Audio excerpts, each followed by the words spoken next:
साथियों नमस्कार, मैं doctor Ansar. Welcome to my YouTube channel school of law. साथियों, सीधे मैं विषय पर आता हूँ। पिछले एपिसोड जो हिंदू विवाह और तलाक पर आधारित था, जिसमें हम लोग हिंदू मैरिज एक्ट 1955 के बारे में पढ़ रहे थे, उसके बारे में एक ब्रीफ स्टडी हम लोगों ने कर लिया था। यानी अधिनियम का नाम क्या है, अधिनियम संख्या क्या है, कितनी धाराएं हैं, कितने अध्याय हैं। इसके साथ साथ अध्याय 1 के धारा 1 का भी अध्ययन हम लोगों ने कर लिया था। यानी धारा 1 जो संक्षिप्त नाम और विस्तार के बारे में बताती है, इसका अध्ययन भी हम लोगों ने कर लिया था। आज हम लोगों को अधिनियम के धारा 2 से पढ़ना है।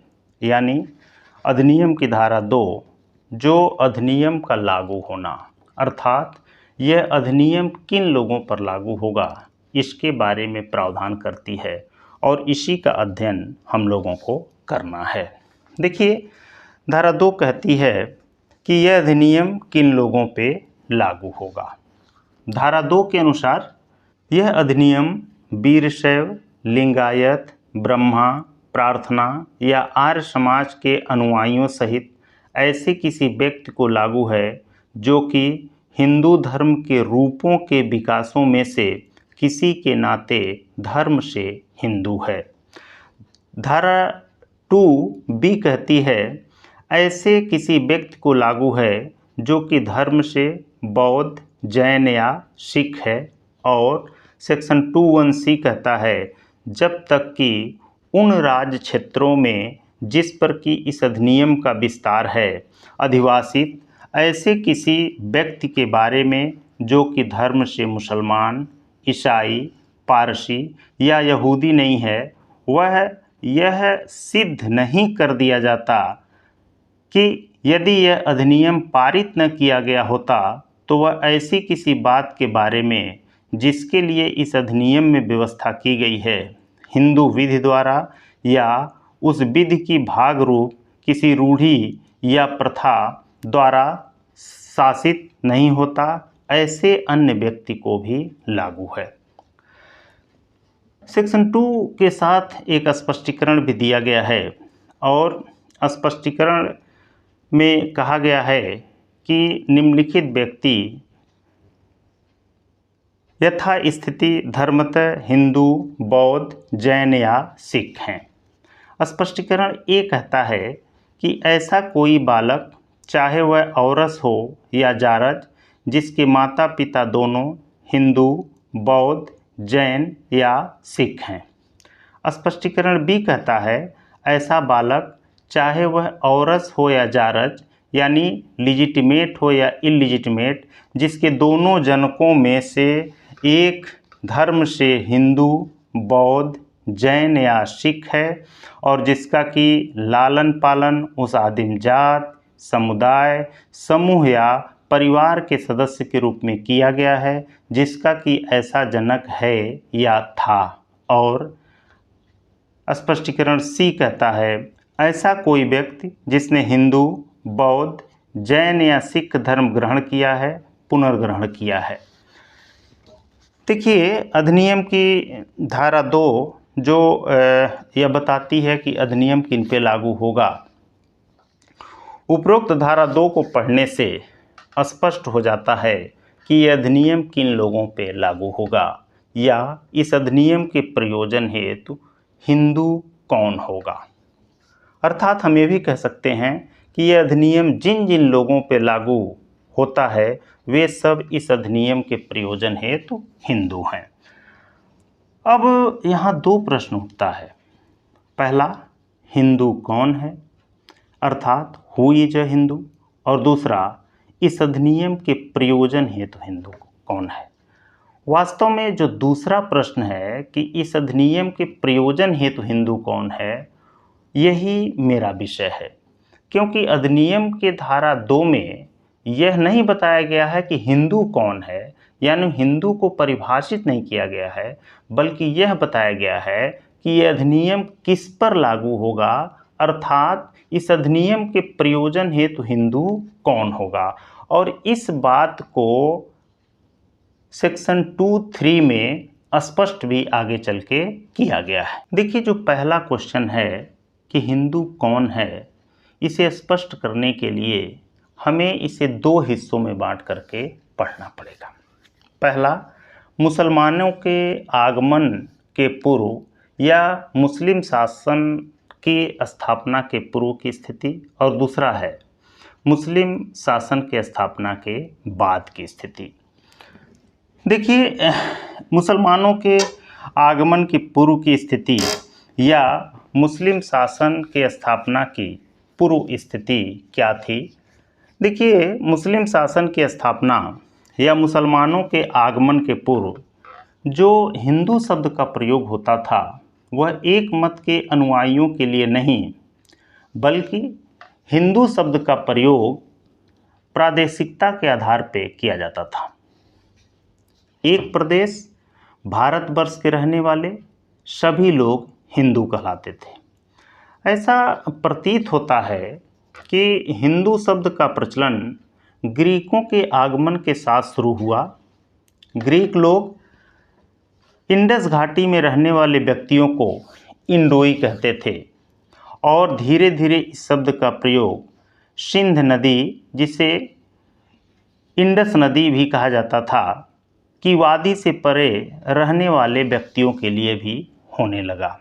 कहने का मतलब ये है कि हिंदू शब्द का प्रयोग सर्वप्रथम ग्रीकों ने किया था और ग्रीक सिंधु नदी के वादी के आसपास, यानी जो सिंधु नदी है उसके वादी के आसपास रहने वाले सभी लोगों को हिंदू कहते थे।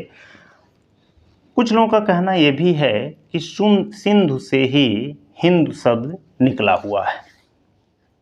अब मुसलमान शासन की स्थापना के बाद की स्थिति क्या होती है। देखिए, मुस्लिम शासन स्थापित होते होते हिंदू शब्द न ही राष्ट्रीयता का द्योतक रहा, न ही प्रादेशिकता का। इसका प्रयोग अब एक मत के अनुयायियों के लिए होने लगा और वे सब जो एक मत को मानते थे वे हिंदू कहलाने लगे। कहने का मतलब ये है कि अभी तक भारत में किसी धर्म का आगमन नहीं हुआ था और अब मुसलमान शासक आते हैं और भारत में इस्लाम धर्म लेकर आते हैं और बहुत सारे लोग अब इस्लाम धर्म को ग्रहण कर लेते हैं। इसीलिए कहा जाता है कि मुस्लिम शासन की स्थापना के बाद यह शब्द न तो राष्ट्रीयता का द्योतक रहा, न तो प्रादेशिकता का। यानी अब एक प्रदेश विशेष में रहने वाले लोग हिंदू नहीं कहलाते थे, बल्कि अब इसका प्रयोग एक मत के अनुयायियों के लिए होने लगा, क्योंकि जो एक प्रदेश के लोग थे, यानी सिंधु नदी के आसपास उसके वादी के परे के जो लोग थे, वे सब लोग हिंदू कहलाते थे। लेकिन अब वे सब हिंदू नहीं कहलाए। अब इस शब्द का प्रयोग जो है अब एक मत के अनुयायियों के लिए होने लगा। वे सब जो एक मत को मानते थे अब वो हिंदू कहलाने लगे। सन 1955-56 में हिंदू व्यक्तिगत विधि के बहुत सारे विषयों को संहिताबद्ध कर दिया गया तथा अब ये जरूरी नहीं रहा कि हिंदू वही कहलाएगा जो हिंदू धर्म का पालन करता हो, बल्कि ऐसे व्यक्तियों को भी इस अधिनियम के प्रयोजन हेतु हिंदू माने जाने लगा जो हिंदू धर्म को तो नहीं मानते थे, परंतु उनके विचारों में हिंदू धर्म और दर्शन की ही झलक थी, अर्थात उनके मूल में हिंदू दर्शन ही था। देखिए, एक बात यहाँ स्पष्ट करना जरूरी है कि हिंदू धर्म इतना विविधतापूर्ण है कि यथावत रूप में इसकी व्याख्या करना या इसको परिभाषा की सीमा में बांधना संभव नहीं है। फिर भी समय समय पर बहुत सारे विद्वानों ने, बहुत सारे लोगों ने इसको परिभाषित करने की कोशिश की है। Doctor Radha Krishnan the Hindu view of life में कहते हैं कि हिंदू वह है जो विशिष्ट जीवन पद्धति का पालन करता है। इसी प्रकार कुछ और लोग भी इस शब्द को परिभाषित करते हैं और कहते हैं कि सनातन धर्म का पालन करने वाले सभी हिंदू हैं। जब यह प्रश्न विधायिका के समक्ष आया कि यह अधिनियम तो बनाया जा रहा है, लेकिन यह अधिनियम किन पे लागू होगा, यानी कौन लोग हिंदू होंगे। चूँकि अधिनियम जितने भी बने, जितने भी एक्ट्स बने, उन सब में द हिंदू यानी the Hindu marriage act, the Hindu adoption and maintenance act, the Hindu minority and guardianship act, the Hindu succession act. तो हिंदू कौन है? विधायिका ने इस प्रश्न को खोजने के बजाय कि हिंदू कौन है, यह स्पष्ट करना उचित समझा कि इस अधिनियम के प्रयोजन हेतु हिंदू कौन है, क्योंकि विधायिका को यह सरल लग रहा था कि इस अधिनियम के प्रयोजन हेतु हिंदू कौन है इसी को स्पष्ट किया जाए, क्योंकि विधायिका भी किसी भी विवाद से बचना चाहती थी और इसे सेक्शन 2(3) में स्पष्ट भी कर दिया गया। आगे हम पढ़ेंगे सेक्शन 2(3) क्या है। देखिए, जब हम हिंदू मैरिज एक्ट 1955 के सेक्शन 2 को, Hindu adoption and maintenance act 1956 के सेक्शन 2 को और हिंदू सक्सेशन एक्ट के सेक्शन 2 को तथा Hindu minority and guardianship act के सेक्शन 3 को पढ़ते हैं, तो उपरोक्त धाराओं और उसके स्पष्टीकरण से स्पष्ट है कि यह अधिनियम निम्न व्यक्तियों पर लागू है। एक बात यहाँ स्पष्ट कर दें, ध्यान देने योग्य है कि 3 एक्ट्स ऐसे हैं जिसके सेक्शन 2 में बताया गया है कि यह अधिनियम किस पे लागू होगा, और वो एक्ट हैं Hindu marriage act 1955, Hindu adoption and maintenance act 1956, Hindu succession act 1956। इन तीनों अधिनियमों के सेक्शन 2 में बताया गया है कि अधिनियम किन पे लागू होगा, जबकि Hindu minority and guardianship act 1956 के सेक्शन 3 में बताया गया है कि अधिनियम किन पे लागू होगा। देखिए, जब इन अधिनियमों के सेक्शन 2 या 3 को पढ़ते हैं तथा उसके स्पष्टीकरण को पढ़ते हैं, तो यह स्पष्ट हो जाता है कि यह अधिनियम निम्न व्यक्तियों को लागू होगा। पहला, कोई व्यक्ति जो धर्मतः हिंदू है, जिसमें बौद्ध, जैन और सिख धर्म के लोग भी शामिल हैं। दूसरा, कोई व्यक्ति जो हिंदू, बौद्ध, जैन या सिख माता पिता से जन्मा है। तीसरा, कोई व्यक्ति जो मुस्लिम, क्रिश्चियन, पारसी तथा यहूदी नहीं है तथा कोई अन्य विधि भी उस पर लागू नहीं होती है। और चौथा, कोई भी व्यक्ति जो हिंदू, बौद्ध, जैन या सिख धर्म में परिवर्तित तथा संपरिवर्तित हो गया है। देखिए, इस प्रकार इस अधिनियम से शासित होने वाले व्यक्तियों को पठन पाठन की दृष्टि से कई वर्गों में हम बांट सकते हैं। यानी धर्मतः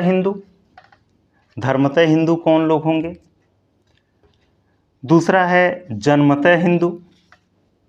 इसी में पठन पाठन की दृष्टि से हम ये भी देख लेंगे कि परिवर्तित तथा संपरिवर्तित हिंदू कौन है।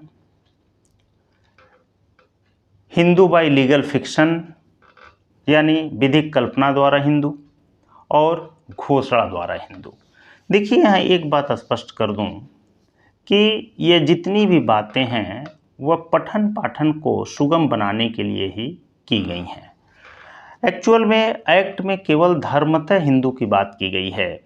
धर्मतः हिंदू बाय रिलीजन। देखिए, केवल धर्म के आधार पर हिंदू की परिभाषा देना संभव नहीं है।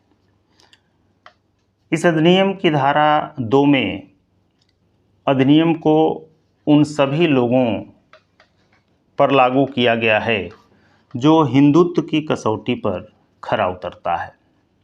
देखिए, हिंदू विधि से संबंधित अधिनियमों के अनुसार जहाँ तक हिंदू शब्द का प्रश्न है, प्रस्तुत अधिनियम में व्यापक अर्थ में इसको प्रयुक्त किया गया है। देखिए, यह शब्द व्यवहारिक रूप में मुसलमान, ईसाई, पारसी, यहूदी यानी इन 4 धर्मों के अनुयायियों के अतिरिक्त भारत की लगभग संपूर्ण जनसंख्या को अपने आप में समाविष्ट कर लेता है। परंतु इसका जो निर्धारण होगा वह सेक्शन 21C के अकॉर्डिंग होगा, जो हिंदू बाय लीगल फिक्शन की बात करता है। देखिए, चूंकि हिंदुइज्म के इतने संप्रदाय, उपसंप्रदाय, पंथ, उपपंथ तथा परब्रह्म की प्राप्ति के इतने मार्ग हैं कि हिंदू धर्म के अनुयायियों का वर्गीकरण एक असंभव सा प्रयास है।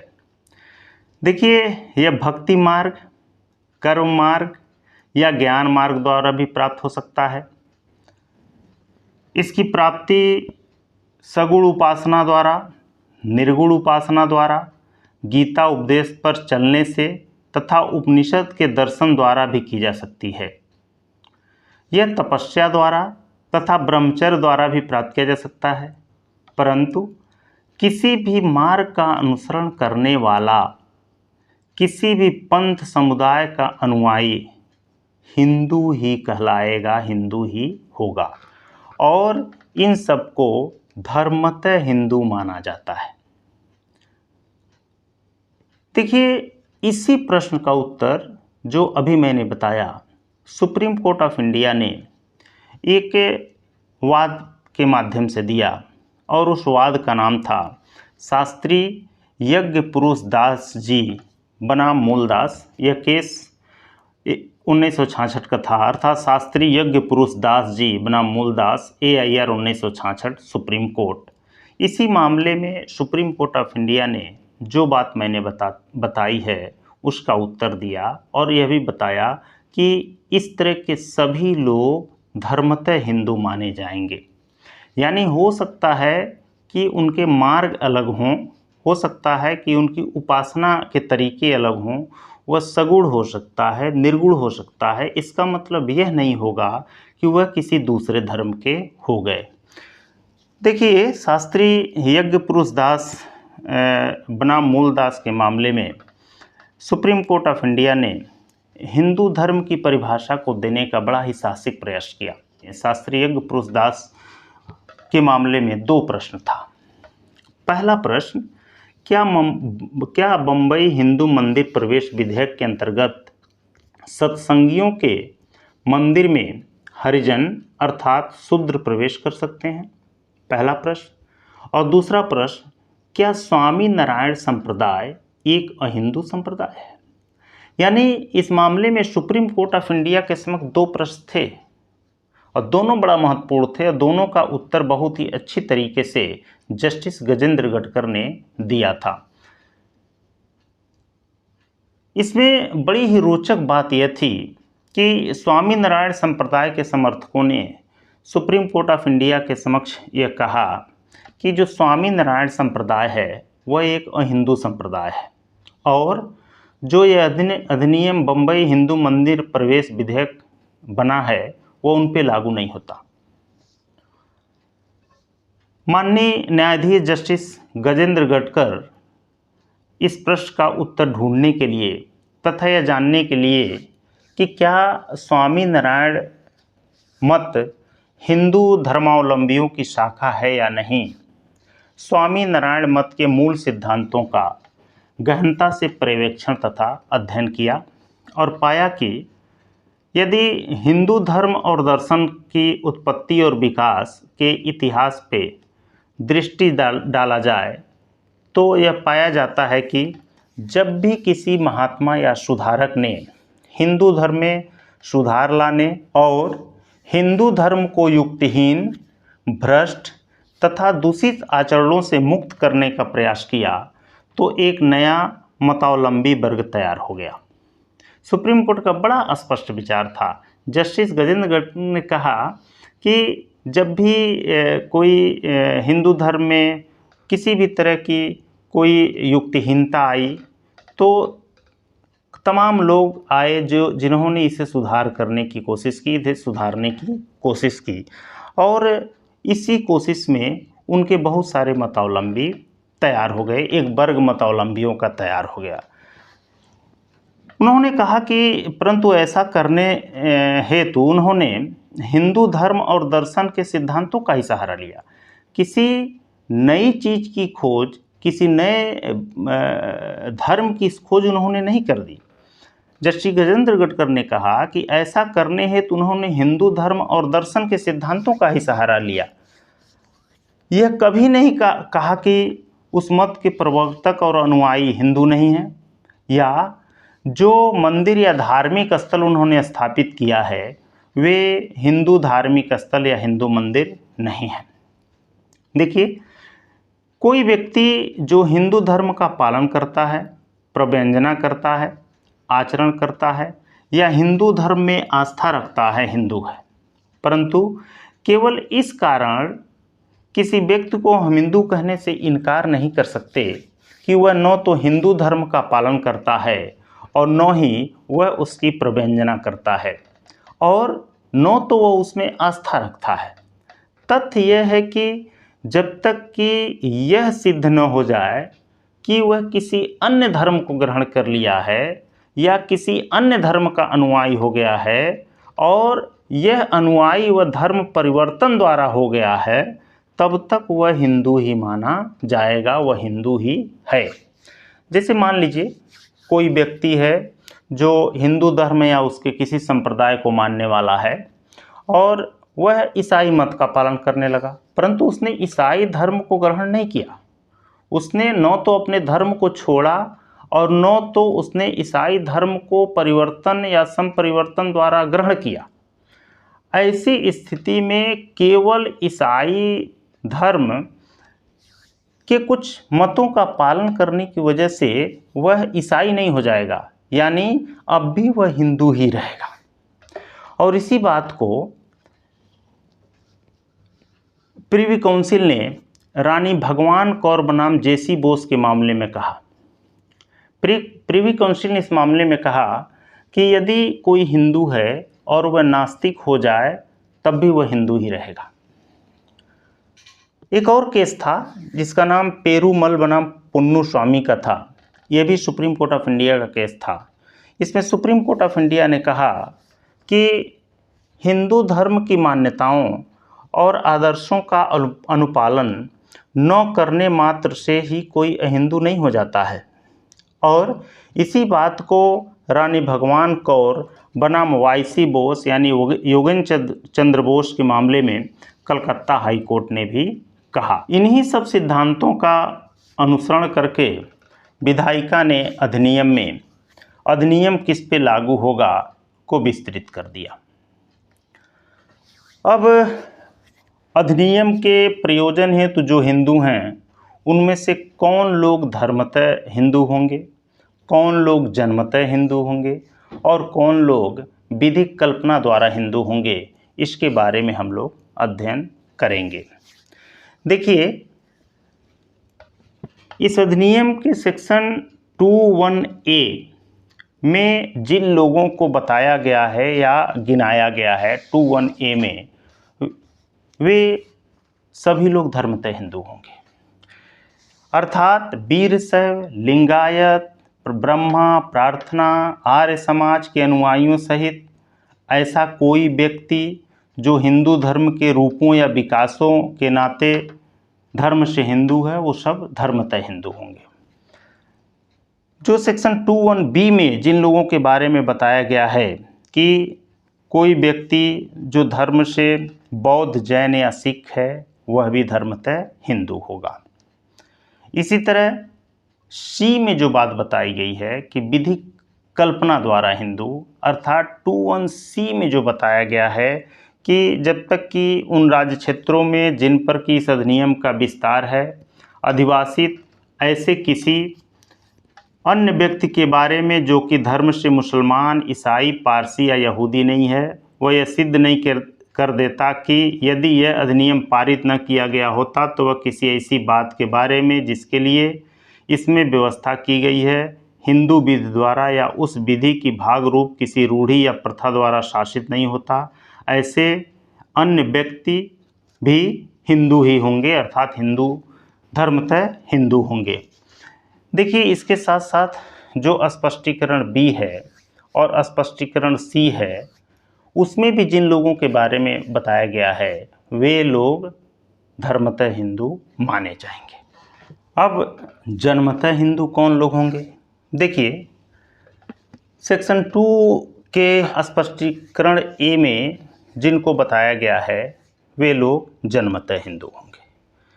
यहाँ एक बात फिर मैं स्पष्ट कर दूं कि जो लोग जन्मतः हिंदू होते हैं वह धर्मतः भी होते हैं, लेकिन यह जरूरी नहीं है कि जो लोग धर्मतः हों वो लोग जन्मतः भी हों। स्पष्टीकरण ए में क्या कहा गया है कि ऐसा कोई बालक यानी एनी चाइल्ड, चाहे वह औरस हो या जारज, जिसके दोनों माता पिता हिंदू, बौद्ध, जैन या सिख हों, ऐसा बालक क्या होगा? वह हिंदू होगा। अब प्रश्न यह है कि परिवर्तित और समपरिवर्तित हिंदू कौन होंगे? देखिए, सेक्शन 2 स्पष्टीकरण सी में यह कहा गया है कि अगर कोई व्यक्ति अपने धर्म को छोड़ करके, त्याग करके हिंदू धर्म को ग्रहण कर लेता है तो वह परिवर्तित हिंदू होगा। इसी तरह समपरिवर्तित हिंदू कौन होगा? अगर कोई व्यक्ति हिंदू था और उसने हिंदू धर्म को त्याग करके कोई अन्य धर्म ग्रहण कर लिया और पुनः उसने उस धर्म को त्याग करके पुनः हिंदू धर्म को ग्रहण कर लिया तो कहा जाएगा कि वह समपरिवर्तित हिंदू है।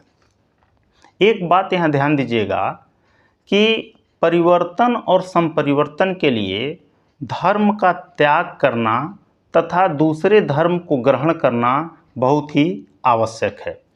साथ ही साथ अनुष्ठान आवश्यक नहीं है, परंतु आशय का होना आवश्यक है। और एक बात और आवश्यक होता है कि अंगीकरण भी आवश्यक होता है कि जिस धर्म और समुदाय को उसने ग्रहण किया है उस धर्म और समुदाय के लोग उसको एक्सेप्ट कर लें, यानी स्वीकार कर लें। देखिए, इन सब बातों को बहुत सारे केसेस में कहा गया, जैसे पेरूमल बनाम पुन्नुस्वामी का केस था, कुसुम बनाम सत्या का केस था और गुंटूर मेडिकल कॉलेज बनाम मोहन राव का केस था। इन सब मामलों में यही सब बात कही गई कि कब कोई परिवर्तन या समपरिवर्तन द्वारा हिंदू हो सकता है। अब एक प्रश्न और उठता है कि क्या कोई व्यक्ति घोषणा द्वारा भी हिंदू हो सकता है, या क्या घोषणा द्वारा भी समपरिवर्तन या प्रतिसमपरिवर्तन किया जा सकता है? यस, किया जा सकता है। देखिए, एक केस आया था जिसका नाम था मोहन दास बनाम देवासन बोर्ड 1975 KLT 55। देखिए, इस मामले में केरल हाई कोर्ट ने कहा कि घोषणा द्वारा भी धर्म का परिवर्तन और समपरिवर्तन हो सकता है। इस केस का थोड़ा सा फैक्ट बता दूं। देखिए, इस मामले में एक ईसाई कैथोलिक थे जिनका नाम जेशुदास था। वे कई साल से एक हिंदू मंदिर की वेदी पर संगीत दिया करते थे। कुछ समय बाद कुछ हिंदुओं द्वारा उन्हें रोक दिया गया तथा कहा गया कि चूंकि आप ईसाई हैं इसलिए मंदिर की वेदी पर आप संगीत नहीं दे सकते। जेशुदास न्यायालय में गए और उन्होंने न्यायालय में डिक्लेरेशन दे दिया और कहा कि मैं घोषणा करता हूं कि मैं हिंदू हूं। और इसी जो डिक्लेरेशन उन्होंने दिया कि मैं घोषणा करता हूं कि मैं हिंदू हूं, इसी आधार पर यानी इसी तथ्य के आधार पर केरल हाई कोर्ट ने निर्णय दिया कि जेशुदास हिंदू हैं। और केरल हाई कोर्ट ने कहा कि यदि कोई अहिंदू व्यक्ति यह घोषणा करता है कि वह हिंदू हो गया है और बतौर हिंदू शासय रहता है, इसका तात्पर्य होगा कि यह हिंदू हो गया है। चूँकि जेशुदास ने घोषणा कर दिया है और न्यायालय में यह डिक्लेरेशन लिख करके दे दिया है, डिक्लेयर कर दिया है कि मैं हिंदू हूँ, इसलिए घोषणा द्वारा भी कोई भी व्यक्ति अपने धर्म को परिवर्तन और संपरिवर्तन कर सकता है। अब एक और प्रश्न, विधिक कल्पना द्वारा हिंदू यानी हिंदू बाय लीगल फिक्शन। देखिए, हिंदू बाय लीगल फिक्शन, इसकी बात अधिनियम की धारा 21C में की गई है। और 21C को मैंने पढ़ा है कि जब तक कि उन राज्य क्षेत्रों में डैश डैश डैश, जैसा कि मैंने पढ़ा है और मैंने बताया है। देखिए, जब तक कि तत्पतकुल साबित न किया जाए, कोई व्यक्ति जो धर्मतः मुस्लिम, ईसाई, पारसी, यहूदी न हो और वह यह भी साबित न कर पाए कि अगर यह अधिनियम लागू नहीं हुआ होता तो इसके पूर्व वह किस विधि से शासित होता, ऐसी स्थिति में विधिक कल्पना द्वारा उस पर भी हिंदू विधि को लागू किया जाएगा। इसको एक एग्जाम्पल से समझते हैं। सेक्शन 21C क्या कहता है? जैसे मान लीजिए एक बड़ा सा हॉल है जिसमें 20-25 लोग बैठे हुए हैं और हमें यह पता करना है कि कौन लोग किस धर्म के हैं या किन लोगों पे कौन सी विधि लागू होगी। उसमें से कहा जाता है कि भाई जो लोग हिंदू हैं वो लोग बताएं कि कौन कौन लोग हिंदू हैं। बहुत सारे लोग, 20 लोगों का कमरा है, 10 लोग हाथ उठाते हैं कि हम हिंदू हैं। ठीक है, वो हिंदू हैं, वो हिंदू धर्म का पालन करने वाले हैं, वो हिंदू हो गए, उन पे यह अधिनियम लागू होगा, यानी इस अधिनियम के प्रयोजन हेतु वो हिंदू हैं। उसी में से कुछ लोगों ने हाथ उठाया कि हम इस्लाम धर्म को मानने वाले हैं, उनको साइड कर दिया गया कि ये तो इस्लाम धर्म। कुछ ने कहा कि हम ईसाई धर्म को मानने वाले हैं, उन्हें भी साइड कर दिया गया कि ठीक है, आप ईसाई धर्म के मानने वाले हैं। कुछ ने कहा हम पारसी और कुछ ने कहा हम यहूदी धर्म को मानने वाले हैं। इसमें 2-3 लोग ऐसे थे जो अभी भी उन्होंने कुछ नहीं कहा, तो उनसे पूछा जाएगा कि अब आप बता दें कि आप किस धर्म को मानने वाले हैं। और अगर वह यह साबित नहीं कर देते हैं कि इस अधिनियम के पारित होने के पहले वह किस विधि से शासित होते थे, या हिंदू विधि या इसके किसी रूप या शाखा या इसकी रूढ़ी या प्रथा से वह नहीं शासित होते थे, तो वह साबित कर दें कि वह किस विधि से शासित होते थे। और अगर इस बात को वह नहीं साबित कर पाते हैं कि वह किस विधि से शासित होते थे, तो ऐसी स्थिति में सेक्शन 21C के माध्यम से बाय लीगल फिक्शन यानी विधिक कल्पना द्वारा उनको भी हिंदू मान लिया जाएगा। ये तो स्पष्ट हो गया विधिक कल्पना द्वारा कौन लोग हिंदू माने जाएंगे। देखिए, यहाँ एक बात मैं स्पष्ट कर दूं जिसको मैंने बार बार कहा है कि धर्मतः हिंदू कौन लोग होंगे और जन्मतः हिंदू कौन लोग होंगे। देखिए, जो लोग जन्मतः हिंदू होंगे वो धर्मतः हिंदू भी होंगे। बड़ा स्पष्ट है, कोई बहुत ज़्यादा फर्क नहीं है। लेकिन यह जरूरी नहीं है कि जो लोग धर्मतः हिंदू हैं वो लोग जन्मतः हिंदू भी हों। जैसे सेक्शन 2 के स्पष्टीकरण A में कहा गया है कि ऐसा कोई बालक चाहे औरस हो या जारज जिसके माता पिता दोनों हिंदू, बौद्ध, जैन या सिख हों, यानी किसी भी बालक के, चाहे वह लिजिटिमेट हो या इलिजिटिमेट, अगर उसके माता पिता दोनों हिंदू, बौद्ध, जैन या सिख हैं तो बच्चा जन्म से ही हिंदू माना जाएगा। इसके बाद जितने भी लोग हैं, चाहे वो सेक्शन 2 में हैं, 21A में हैं, B में हैं, C में हैं, ये लोग सभी धर्मतः हिंदू माने जाएंगे।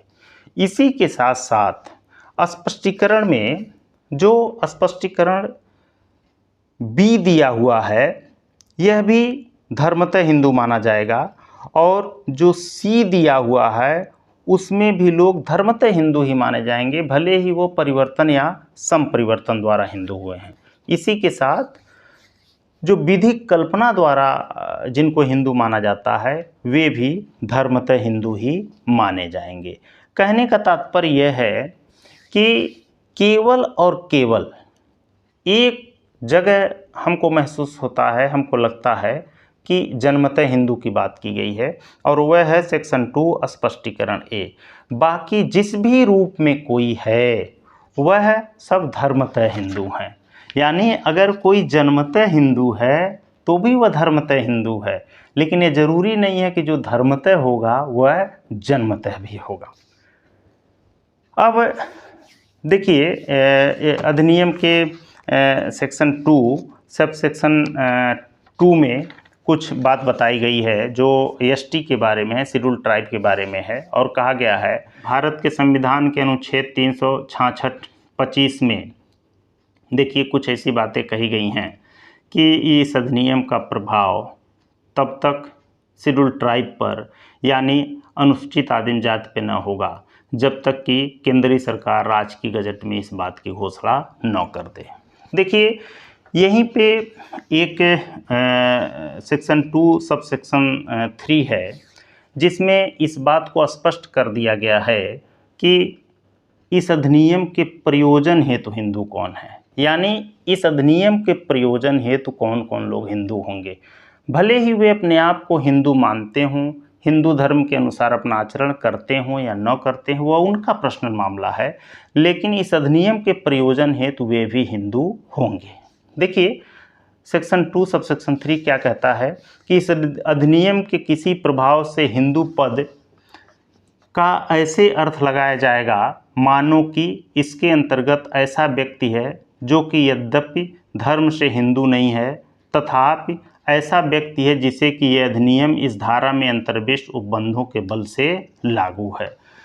देखिए यह धारा बहुत स्पष्ट कर देती है जो विधायिका का आशय है। विधायिका का आशय है कि हिंदू कौन है इसको परिभाषित नहीं कर रही है। विधायिका केवल और केवल यह बता रही है सेक्शन 2 में कि इस अधिनियम के प्रयोजन हेतु कौन लोग हिंदू होंगे, यानी for the purpose of this act कौन लोग हिंदू होंगे। हो सकता है कि बौद्ध, जैन, सिख धर्म के मानने वाले, या जो साउथ इंडिया में वीर शैव लिंगायत, या जो लोग आर्य समाजी ब्रह्म समाजी हैं वो लोग कहें कि हम हिंदू धर्म को नहीं मानते। ठीक है, वो हो सकता है कि वह हिंदू धर्म के अनुसार अपना व्यवहार न करते हों, उनका एक अलग पंथ हो, उनका एक अलग वर्ग हो, उनकी पूजी पाठ की अलग शैली हो, अलग तरीके हों, लेकिन इन सब के बावजूद भी वे इस अधिनियम के प्रयोजन हेतु हिंदू माने जाएंगे, अर्थात यह अधिनियम उन पे लागू होगा। और इस बात को बड़ा ही स्पष्ट तरीके से शास्त्री यज्ञ पुरुष दास बनाम मूलदास के मामले में सुप्रीम कोर्ट ऑफ इंडिया ने कह भी दिया था। देखिए एक बात और मैं यहाँ स्पष्ट कर देना चाहता हूँ कि इस अधिनियम में जिन लोगों के बारे में भी बताया गया है वह या तो धर्मतः हिंदू हैं या तो जन्मतः हिंदू हैं। और मैंने स्पष्ट रूप से आपको बता दिया है कि सेक्शन 2 के स्पष्टीकरण ए, सेक्शन 2 के स्पष्टीकरण ए में ऐसा बालक औरस हो या जारज जिसके माता पिता दोनों या तो हिंदू, बौद्ध, जैन या सिख हैं, तो वह बच्चा क्या माना जाएगा? हिंदू माना जाएगा। कैसे? जन्म से हिंदू माना जाएगा। बाकी जितने भी लोग हैं, चाहे वह सेक्शन 21A में हैं, बी में हैं, सी में हैं, या स्पष्टीकरण बी और सी में हैं, वह सभी लोग धर्मतः हिंदू माने जाएंगे। कहने का मतलब ये है कि अगर कोई जन्मतः हिंदू है तब भी वह धर्मतः हिंदू माना जाएगा, लेकिन अगर कोई धर्मतः हिंदू है तो ये ज़रूरी नहीं होगा कि वह जन्मतः भी हिंदू हो। इस तरह आज का ये एपिसोड आपको कैसा लगा हमें लिख के ज़रूर बताइएगा, और अच्छा लगा हो तो मेरे चैनल को आप सब्सक्राइब करिएगा, लाइक करिएगा, शेयर करिएगा।